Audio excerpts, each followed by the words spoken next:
Oramos por la paz. Levántate, Señor, no se fortalezca el ser humano, sean juzgadas las naciones delante de ti. Muy buenos días. Estamos ya a día jueves y nuestro tema esta semana es la esencia del Evangelio. Las lecturas de hoy están en Romanos 3:26. Lo hizo así, para manifestar en este tiempo su justicia, a fin de que Él sea el justo y el que justifica al que es de la fe de Jesús. Luego Romanos capítulo 5 y versículo 10. Porque si cuando éramos enemigos fuimos reconciliados con Dios por la muerte de su Hijo, mucho más al estar reconciliados seremos salvos por su vida. Luego, Primera de Pedro, capítulo 1 y el versículo 18. Dice, bien sabéis que fuisteis rescatados de una vida sin sentido, la cual heredasteis de vuestros padres, no con cosas corruptibles como oro o plata, sino con la sangre preciosa de Cristo, como de un cordero sin mancha y sin contaminación. Versículo 19. Efesios capítulo 5 y versículo 2. Y vivid en amor, como también Cristo nos amó, y se entregó a sí mismo por nosotros como ofrenda y sacrificio de olor agradable a Dios. Y Juan capítulo 1 y el versículo 29. Al día siguiente Juan vio a Jesús que se acercaba a él y dijo, este es el Cordero de Dios que quita el pecado del mundo. La muerte de Cristo. Lo que hemos dicho hasta aquí lo vamos a resumir del siguiente modo. El Evangelio nos dice que nuestro Creador es ahora nuestro Redentor. Anuncia que el Hijo de Dios se ha hecho hombre por nosotros los hombres y para nuestra salvación, y ha muerto en la cruz para salvarnos del juicio eterno. La descripción básica de la muerte salvadora de Cristo en la Biblia es que se trata de una propiciación, es decir, aquello que sofocó la ira de Dios contra nosotros, borrando nuestros pecados de su vista. La ira de Dios es su justicia reaccionando ante la injusticia, y ella se muestra en la justicia retributiva.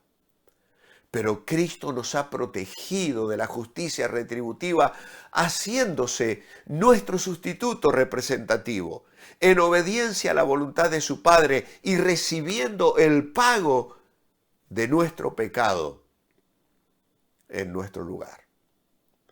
De este modo se ha hecho justicia, por cuanto los pecados de todos los que alguna vez serán perdonados fueron juzgados y perdonados en la persona de Dios Hijo. Y es sobre esta base que ahora se nos ofrece perdón a nosotros, los que hemos ofendido a Dios.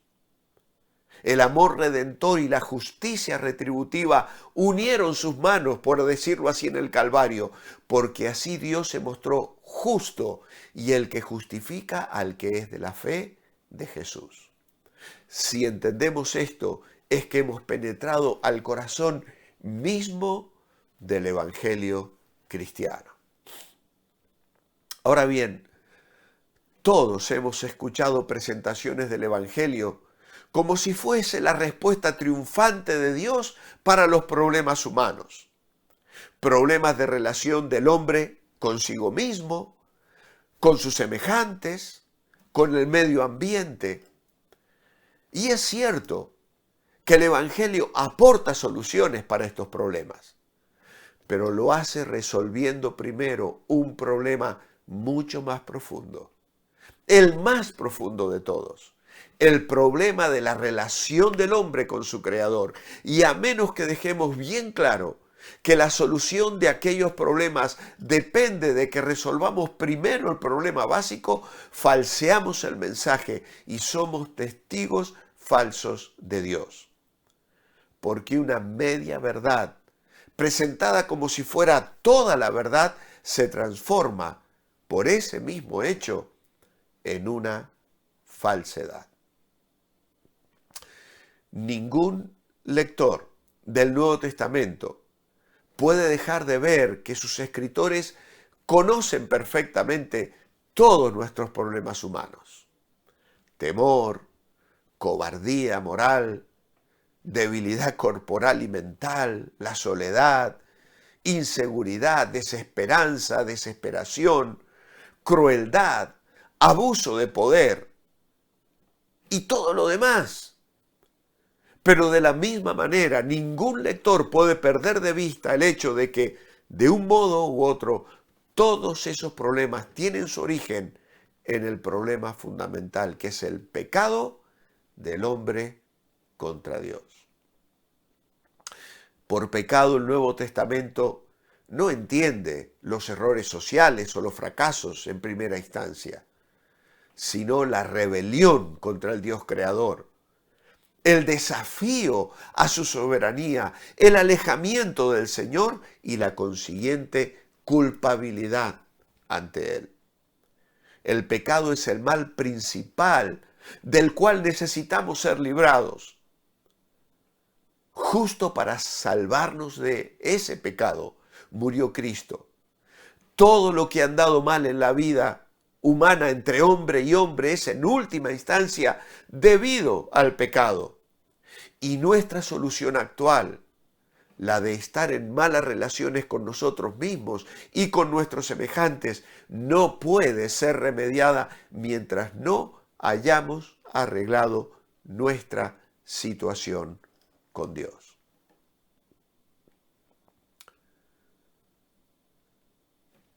La falta de espacio aquí nos impide embarcarnos en una demostración de que el tema del pecado, el de la propiciación y el del perdón, constituyen los aspectos estructurales básicos del Evangelio del Nuevo Testamento.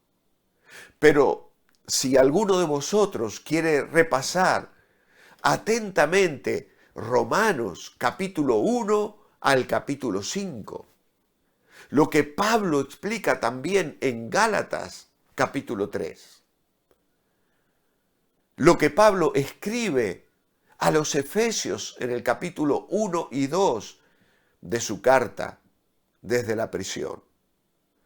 Luego la explicación que encontramos en el libro de Hebreos capítulo 8 al capítulo 10. Pero también podéis leer en la primera epístola de Juan, capítulos 1 al capítulo 3. Y luego también los sermones que se encuentran relatados en los Hechos de los Apóstoles, sermones de Pedro, sermones del apóstol Pablo. En todas estas escrituras vais a descubrir un mensaje esencial, común a todos, que habían entendido el tema de la propiciación. Vais a encontrar, al meditar en todos estos sitios del Nuevo Testamento, que no hay duda en cuanto a la esencia del Evangelio. Si surgiera un interrogante sobre la base de lo que la palabra llama propiciación, que solo aparece en el Nuevo Testamento 4 veces, la respuesta es que el concepto de la propiciación aparece constantemente. Algunas veces la muerte de Cristo se describe como reconciliación, la concertación de la paz luego del odio y la guerra, como hemos leído en Romanos 5:10. A veces se la describe como redención o liberación por rescate del peligro y la cautividad, como lo explica en Romanos 3:24, en Gálatas 3:13, en 1 Pedro 1:18 que hemos leído, más tarde en Apocalipsis 5:9, en medio de la alabanza celestial, donde se glorifica al Cordero. Otras veces se la describe como un sacrificio en Efesios 5:2 que hemos leído hoy, Hebreos capítulo 9 al capítulo 10. También como un acto de entrega voluntaria en Gálatas 1:4, 1 Timoteo 2:6. La idea de cargar con el pecado que hemos señalado hoy en Juan capítulo 1 versículo 29, cuando Juan el Bautista señala a Cristo y dice: he aquí el Cordero de Dios que quita el pecado del mundo. Y finalmente la idea del derramamiento de sangre. Todos estos aspectos tienen que ver con la idea de quitar el pecado y la restauración de una comunión franca entre el hombre y Dios, como lo demuestra la lectura de todos estos versículos que hemos mencionado. Y todos ellos tienen como trasfondo la amenaza del juicio divino, juicio que fue conjurado por la muerte de Jesús.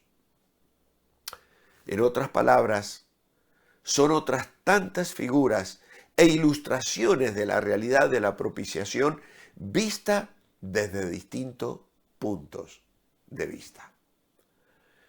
Y a esta altura solo agregamos una consideración más.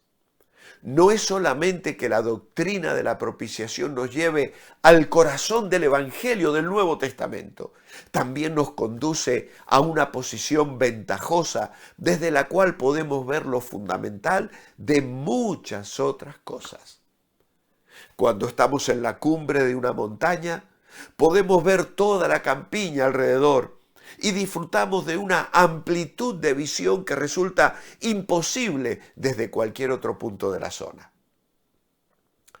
De igual manera, cuando hemos dominado la doctrina de la propiciación, podemos ver toda la Biblia en perspectiva y estamos en condiciones de medir cuestiones vitales que no pueden comprenderse adecuadamente en ninguna otra condición.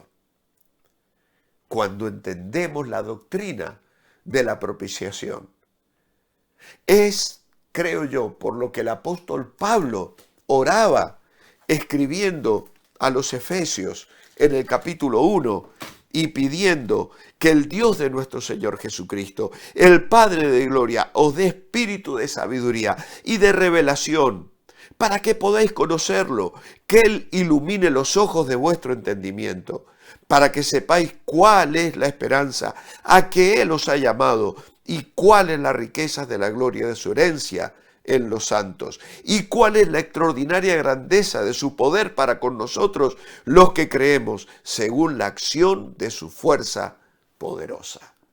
Los efectos de la redención.